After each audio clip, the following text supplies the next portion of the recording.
बिस्मिल्लाहिर्रहमानिर्रहीम। अस्सलाम वालेकुम। My name is Zeeshan Khalid और आज हम ऑब्जेक्ट ओरिएंटेड प्रोग्रामिंग का लेक्चर नंबर 18 स्टार्ट करने जा रहे हैं, जो कि मोस्ट इम्पोर्टेंट है। इस पे बेसिकली एक पूरा चैप्टर है आईटी सीरीज़ की बुक में ऑपरेटर ओवरलोडिंग के बारे में। तो let's get started. Operator overloading क्या है? Basically the process of defining additional meanings of operators is known as operator overloading. जब हम किसी भी ऑपरेटर के अंदर एडिशनल मीनिंग डिफाइन कर देते हैं तब वो कहलाता है ऑपरेटर ओवरलोडिंग। अब इससे पहले हमने फंक्शन ओवरलोडिंग भी पढ़ा। फंक्शन ओवरलोडिंग में क्या होता था कि हम एक ही नाम का function different parameter, different sequence of parameter या टाइप्स ऑफ पैरामीटर दे के एक ही नाम के फंक्शन को हम बार बार यूज़ करते थे।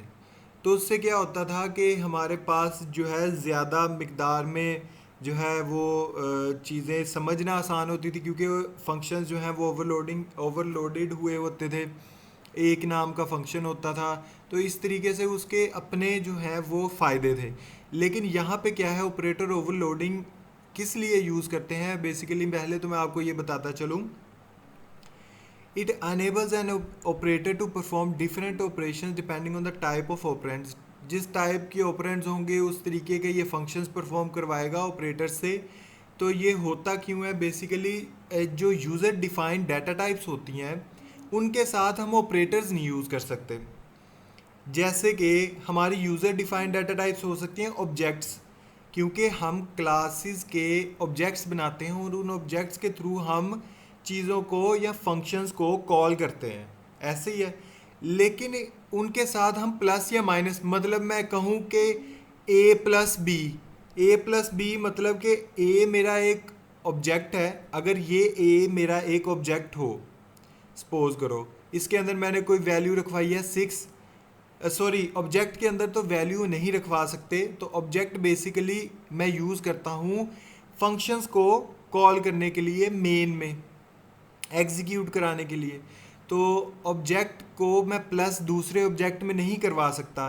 तो ये मेरे पास क्या है, ये जो प्लस है ये मेरे पास ऑपरेटर है, ये मेरे पास दो ऑपरेंड्स हैं।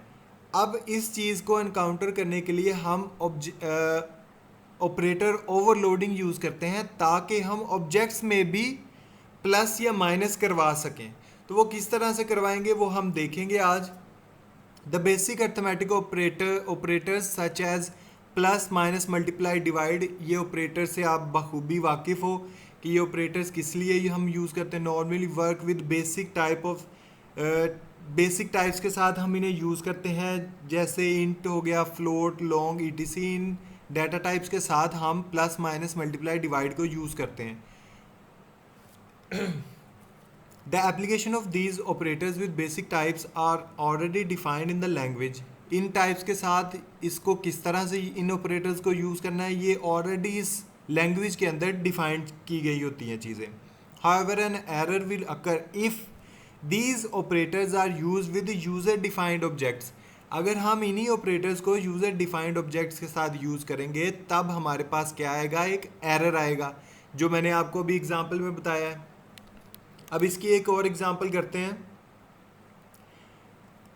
The additional operator is use to add two numeric values. Suppose A, B and C are 3 integer variables. ये 3 इंटीजर वेरिएबल्स हैं। The following statement will add the contents of A, B and store them as a result in C variable. अब जैसे कि ये अगर हमारे पास integer variables हैं और इसको हमने 5 असाइन की है वैल्यू, इसको हमने 10 असाइन की है और इन दोनों को हम प्लस करवा रहे हैं, तो जो 15 इनका रिजल्ट आएगा वो सी के अंदर स्टोर हो जाएगा, जो कि हम पहले भी करते आ रहे हैं। लेकिन क्या होगा अगर the addition operator already knows how to process integer operands.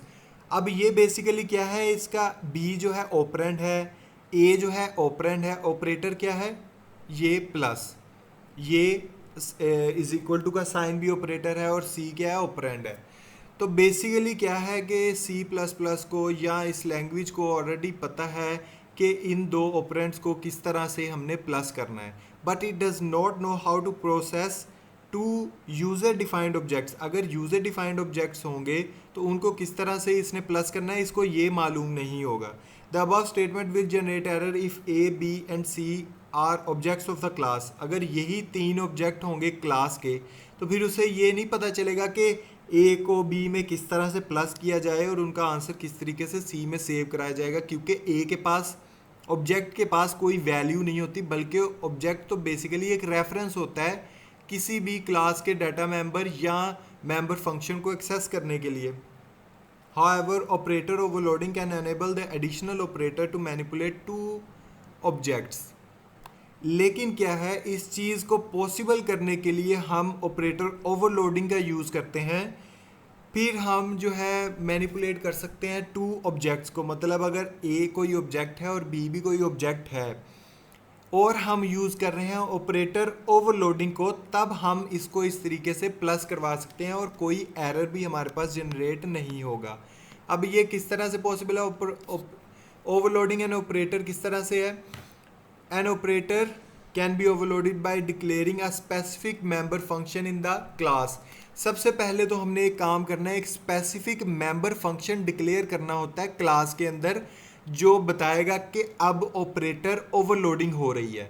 The member function uses the keyword operator. उस मेंबर फंक्शन में कीवर्ड एक यूज़ करेंगे जिसका नाम होगा operator with the symbol operator to be overloading. और जो सा हम सिंबल, मतलब प्लस माइनस मल्टीप्लाई डिवाइड, कोई भी सिंबल हम यूज़ करना चाह रहे हैं वो उसके आगे लगाएंगे। इसका सिंटेक्स हम देखते हैं। रिटर्न टाइप होगी सबसे पहले, फिर ऑपरेटर ये कीवर्ड है, और ओपी जो है ये प्लस माइनस मल्टीप्लाई डिवाइड, हम कोई भी ऑपरेटर यहाँ पर यूज़ कर सकते हैं और पैरेंथेसिस आ जाएंगे आगे। बाकी फंक्शन की उसी तरीके से बॉडी, ये एक मेंबर फंक्शन होगा जो कि उस क्लास के अंदर हमने डिफाइन करना है, जहाँ पर हम ऑपरेटर ओवरलोडिंग यूज़ कर रहे हैं। और आगे आप देख सकते हो, इसकी एग्जांपल है एक हमारे पास, वॉइड ऑपरेटर प्लस प्लस। अब यहाँ पर प्लस प्लस जो है बेसिकली ये यूनरी ऑपरेटर यूज़ कर रहे हैं हम।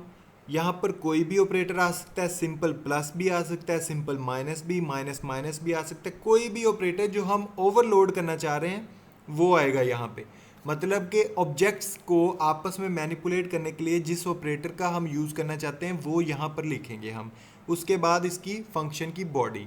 तो ये था हमारा आज का टॉपिक, जिसके अंदर हमने देखा कि ऑब्जेक्ट ओवरलोडिंग क्या होता है, ऑपरेटर ओवरलोडिंग क्या होता है, और ऑपरेटर को ओवरलोड किस लिए हम करते हैं, ये आपने बात याद रखनी है। ऑपरेटर को यहाँ पर ओवरलोड इसलिए करते हैं ताकि हम दो ऑब्जेक्ट्स या एक ऑब्जेक्ट को ऑपरेटर असाइन कर सकें या ऑपरेटर के थ्रू उसमें को फंक्शनैलिटी परफॉर्म कर सकें। क्योंकि ऑपरेटर ऑब्जेक्ट क्या है, बेसिकली एक यूज़र डिफाइंड चीज़ है। हम सिर्फ उन डाटा टाइप्स के साथ ऑपरेटर यूज़ कर सकते हैं जो डाटा टाइप्स हमें C++ पहले से बताती है। सपोज़ करो कि A की वैल्यू मैंने यहाँ रखी 5 और B की मैंने वैल्यू रखी 6। अब मैं क्या करूँगा, C के साथ इन्हें A+B अगर करवाता हूँ तो ये तो सिंपली हो जाएगा, मेरे पास इसका रिज़ल्ट आ जाएगा। लेकिन मसला कब आएगा, जब मैंने एक क्लास है हमारे पास, क्लास कोई भी हो सकती है हमारे पास, जैसे टेस्ट क्लास थी, ठीक है, टेस्ट क्लास है। टेस्ट क्लास का ऑब्जेक्ट बनाता हूँ मैं A और B, दो ऑब्जेक्ट बना लिए टेस्ट क्लास के। अब इन दोनों को अगर मैं प्लस करूँ तो क्या ये मुझे कोई आंसर देंगे? नहीं, तब तक नहीं देंगे जब तक मैं ऑपरेटर ओवरलोडिंग नहीं यूज़ करूँगा। तो हमने ऑपरेटर ओवरलोडिंग यूज़ करनी है। हमारे पास दो किस्म की जो है वो ऑपरेटर ओवरलोडिंग हो सकती है। दो तरह के ऑपरेटर्स होते हैं, एक होता है यूनरी और दूसरा है बाइनरी। तो नेक्स्ट क्लास में हम यूनरी ऑपरेटर ओवरलोडिंग देखेंगे, फिर उसकी नेक्स्ट क्लास में बाइनरी ऑपरेटर ओवरलोडिंग देखेंगे। तो आज का लेक्चर सिर्फ इतना ही। आई होप कि आपको ऑपरेटर ओवरलोडिंग की समझ आई। मिलते हैं नेक्स्ट लेक्चर में, तब तक के लिए अल्लाह हाफिज़।